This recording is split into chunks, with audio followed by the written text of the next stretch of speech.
नमस्कार दोस्तों, आपका समाचार अपना देश के इस क्राइम कहानी के एपिसोड में स्वागत है। साथियों, गुनहगार कितना भी शातिर क्यों ना हो, आखिरकार वो पकड़ा जाता है। वो अपने गुनाह की परत पर चादर चढ़ाने की कोशिश करता है, लेकिन वो कानून से कभी बच नहीं पाता है। एक लड़का जो एक पेट्रोल गाड़ी से चोरी करता है, यानी कि गाड़ी से जैसे ही वो पेट्रोल चोरी करता है तो पुलिस वाले उधर से निकल रहे थे। पुलिस वालों की उस पर नज़र पड़ती है। जैसी नज़र पड़ती है, पुलिस वाले जाते हैं और उसे पकड़ लेते हैं। जैसे ही उसे रंगे हाथों पकड़ा, उसको लेकर सीधे ही पुलिस स्टेशन जाते हैं। वहाँ जाने के बाद उसे हवालात में बंद कर देते हैं। अब जैसे ही हवालात में बंद करते हैं तो एक पुलिस वाला उस लड़के को जैसे ही देखता है, इसके बाद वो इधर उधर जाता है, साथियों को कहता है कि देखो इसे छोड़ दो, ये मेरा बेटा है। अब वो कहते हैं कि देखो आप साहब से बात कीजिए। वो छोड़ते हैं तो अच्छी बात है, क्योंकि इसने पेट्रोल की चोरी की है। तो इसके बाद पुलिस वाले जब ये कहते हैं तो कुछ ही देर में वहाँ पर एक अफसर आते हैं, जो पुलिस वाले होते हैं उस थाने के इंचार्ज। वो उनके सामने रोता है, गिड़गिड़ाता है, उनसे रहम की भीख मांगता है कि मेरा बेटा इकलौता बेटा है और इसे आप छोड़ दीजिएगा और आगे से जो है ये ऐसा काम नहीं करेगा। अब उस बाप की जो है आंखों में आंसू देखकर उस पुलिस अधिकारी का जो है दिल पसीज जाता है और वो फिर कहता है कि चलो ठीक है, इसे छोड़ देते हैं। उसे डांटते हैं कि भविष्य में कोई भी ऐसी गलती मत करना। तुम्हारे पिताजी जो हैं ये पुलिस में है और इन्होंने जो है आज तुम्हारे लिए कितना कुछ किया है, तो तुम अब ध्यान रखना बेटा और आगे से ऐसा काम मत करना। उधर पिता जो है उम्र करीब 50 साल उम्र में थे। लड़का जो है अब आए दिन जो है उसको छोड़ तो दिया, लेकिन उसकी आदत नहीं छूट रही थी। वो चोरी करता, जो भी उसे सामने मिलता उसके साथ मारपीट कर देता, गालियां देता, लगातार उसकी शिकायतें चल रही थी। इधर बाप जो है अब बेटे से काफ़ी परेशान था।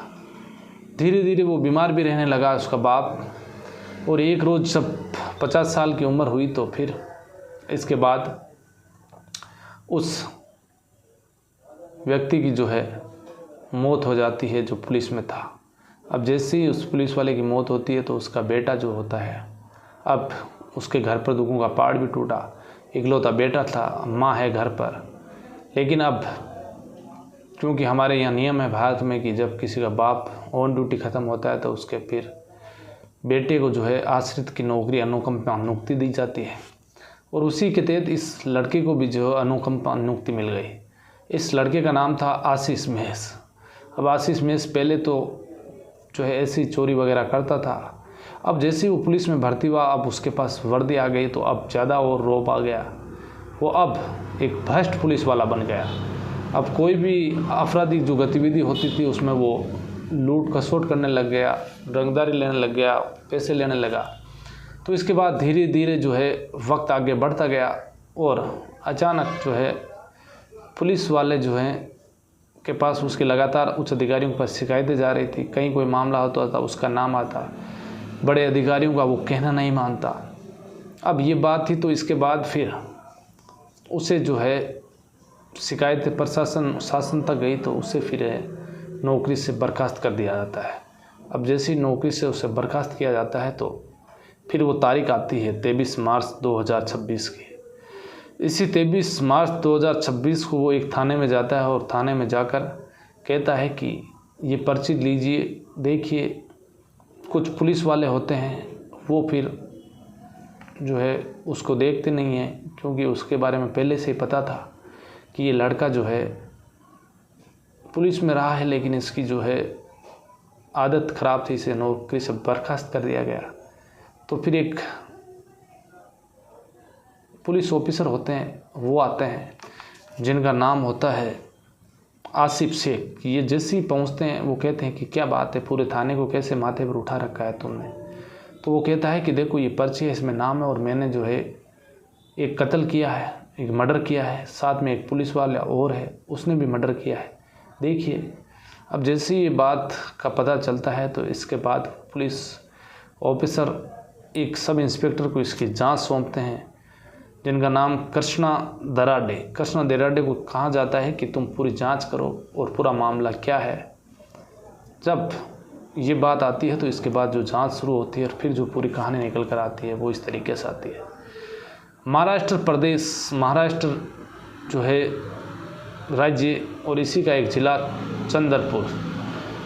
इसी चंद्रपुर ज़िला में एक थाना लगता है रामनगर, और इस रामनगर थाने में जैसे ही ये लड़का 23 मार्च 2026 को जाता है, इसके बाद ये पता चलता है कि ये कहानी शुरू होती है 2022 में। 2022 में एक लड़का जिसका नाम आशीष महेश, ये पुलिस लाइन में रहा करते था और इसके पिता जो है पुलिस में थे। तो एक दिन ये कॉलेज जा रहा था तो इसे जो है एक रास्ते में एक लड़की मिलती है। वो इस लड़की को आवाज़ लगाता है, आर्या आर्या। वो लड़की सुनती है, वो कहती है कि क्या बात है, क्यों आवाज़ लगा रहे हो। वो बताता है कि मैं तुम्हें जानता हूँ, तुम्हारे पिता एक हेड कांस्टेबल है और उसी पुलिस लाइन में लगे हुए हैं, जिनका नाम जयंत बल्लावर यानी कि जयंत बल्लावर है। वो लड़की कहती है कि तुम्हें कैसे पता। वो कहता है कि मैं तुम्हारे पास में ही रहता हूँ और इसी कॉलेज में तुम्हारे साथ अब एडिशन हुआ है, पढ़ाई कर रहा हूँ। वो लड़की कहती है कि मैंने तुम्हें कभी देखा नहीं है। तो वो कहता है कि कोई बात नहीं है, आज देख लिया, ठीक है। अब दोनों कॉलेज जाते हैं, धीरे धीरे बातचीत का सिलसिला शुरू होता है। अब ये बातचीत का सिलसिला धीरे धीरे प्यार में बदल जाता है। दोनों की दोस्ती होती है और दोस्ती कब प्यार में बदल जाती है पता ही नहीं चलता। अब दोनों ही बातचीत करना शुरू कर देते हैं। इधर जो है बातचीत का सिलसिला शुरू हुआ, इधर लड़का की कुछ आदतें खराब थी। अब जैसे ही उसके पिता लड़की आर्या नाम की जो लड़की है, उसके पिता जो हेड कांस्टेबल है पुलिस में, जयंत बल्लावर, उन्हें पता चलता है तो फिर वो बेटी पर जो है बंदिश से शुरू कर देते हैं। कहते हैं कि बेटा देखो, उस लड़के के बारे में जो है उसका पिता हर दिन थाने में उसके लिए माफ़ी मांगता है। उसका बाप यदि पुलिस में नहीं होता तो वो कब का जेल में सड़ रहा होता। वो चोरी करता है, गुंडागर्दी करता है, लोगों को पीटता है, उसकी गंदी आदतें हैं। उस लड़के से तुम बात मत करो। बेटी को समझाया जाता है क्योंकि वो भी अपने माँ बाप की इकलौती बेटी थी, घर पे कोई भाई नहीं था उसके भी। अब वो लड़की जो है धीरे धीरे उससे छुप छुप के बातें करने लगी, लेकिन पिता है जो अब उसकी पूरी रेकी करने लगा, खुद ही बाप उसकी हेड कांस्टेबल जयंत। वो देखता कि बेटी उससे बात तो नहीं कर रही है। धीरे धीरे वक्त बीतता गया और लड़की पर भी बंदिश से शुरू हो गई। इधर लड़का के जो पिता है वो कुछ ज़्यादा ही बीमार रहने लगे और 2022 में उसके पिता की मौत हो जाती है, आशीष महेश के पिता की। अब जैसे ही पिता की मौत हुई उसके बाद वो इकलौता बेटा था तो पुलिस उसे अनुकंपा नियुक्ति के तहत आश्रित था। वो बाप का इकलौता बेटा था। अब पुलिस में उसकी नौकरी लग जाती है। अब लड़की को इधर कॉन्फिडेंस आता है कि जिस लड़के से वो प्यार करती है अब वो पुलिस की नौकरी में लग गया। अब पिता कहते हैं कि वो खुद पैरों पर खड़ा नहीं है, तो अब वो खुद के पैरों पर खड़ा है। लेकिन पिता कहते हैं कि देखो बेटा, वो पुलिस में भी लग गया तो भी उसके जो है अब तुम बात नहीं करोगे। अब धीरे धीरे वक्त आगे बढ़ रहा था। अब लड़की पर भी बंदिश से ज़्यादा हो रही थी, लड़का पुलिस में था।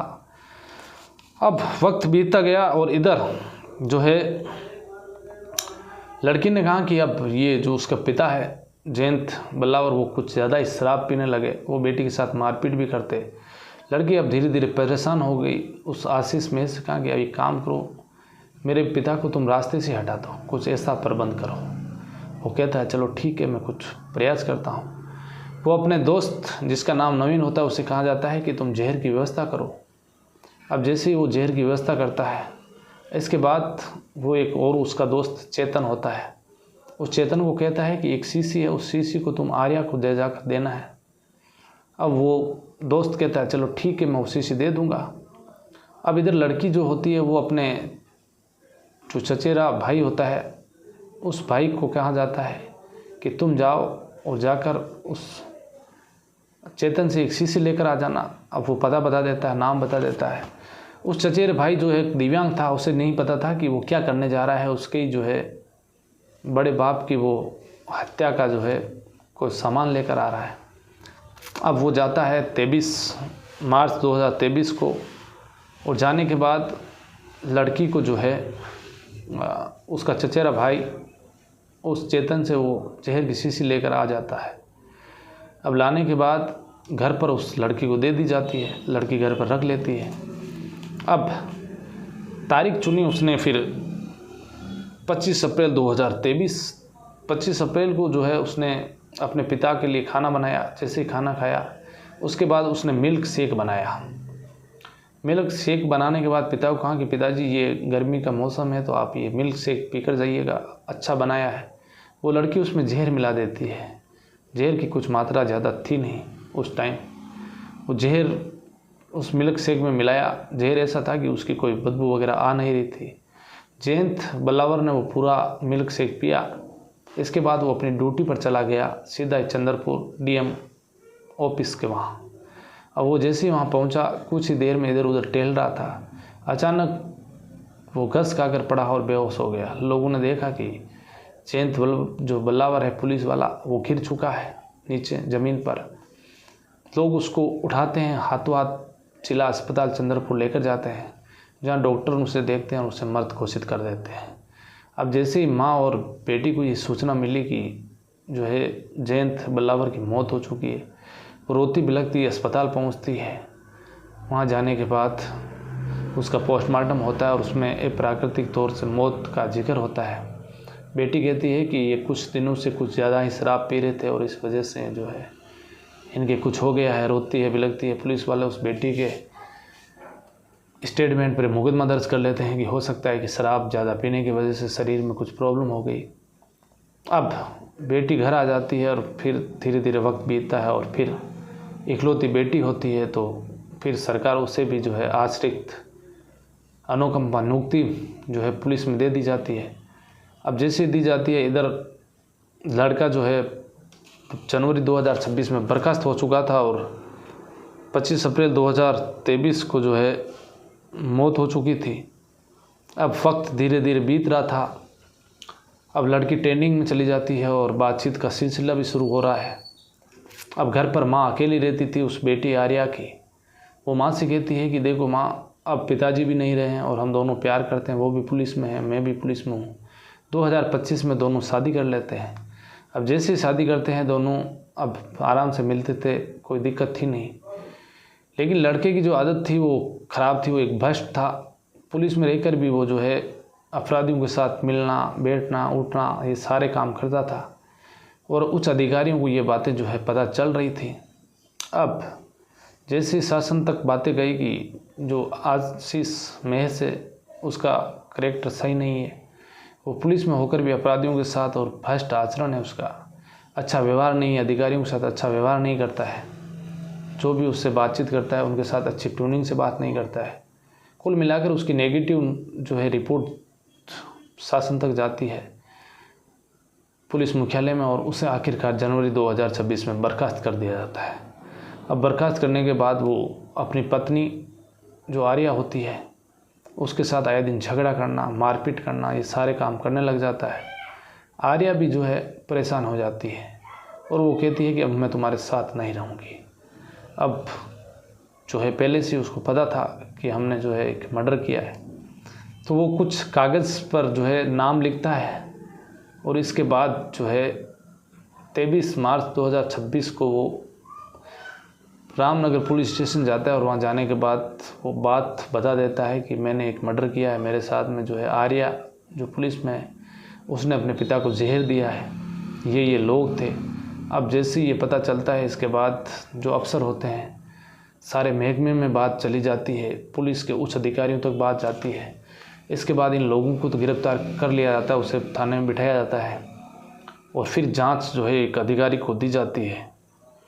वो अधिकारी अब इस मामले की जांच करेगा और ये पता करने की कोशिश करेगा कि क्या वाकई में इसने जो सही इस पर्ची पर नाम लिखे हैं और जो कहानी बताई है वाकई में सही है, तो फिर उस लड़की को भी जो है सज़ा होनी है और जो सबूत जुटाने हैं, क्योंकि मामला 2022 का है, तो पुलिस वाले इस मामले में जो है पूरी तरीके से सबूत जुटाएंगे और यदि उस पर्ची उसने नाम लिख कर दिए हैं तो आशीष महस भी इस पर कायम रहा तो हो सकता है कि इन्हें लंबे टाइम तक जेल में जो है रहना पड़ेगा, इन्हें सज़ा भी होगी। तो एक पिता को एक बेटी ने जहर दिया, एक लड़का जो है पुलिस में होते हुए भी अच्छा आचरण नहीं होने की वजह से उसे बर्खास्त कर दिया गया। तो ये थी आज की कहानी महाराष्ट्र से। फिर किसी कहानी में आपसे मुलाकात होगी, तब तक के लिए आप अलर्ट रहिए, सावधान रहिए, क्राइम से बचिएगा, अपना और अपनों का ख्याल रखिएगा। जय हिंद, जय भारत।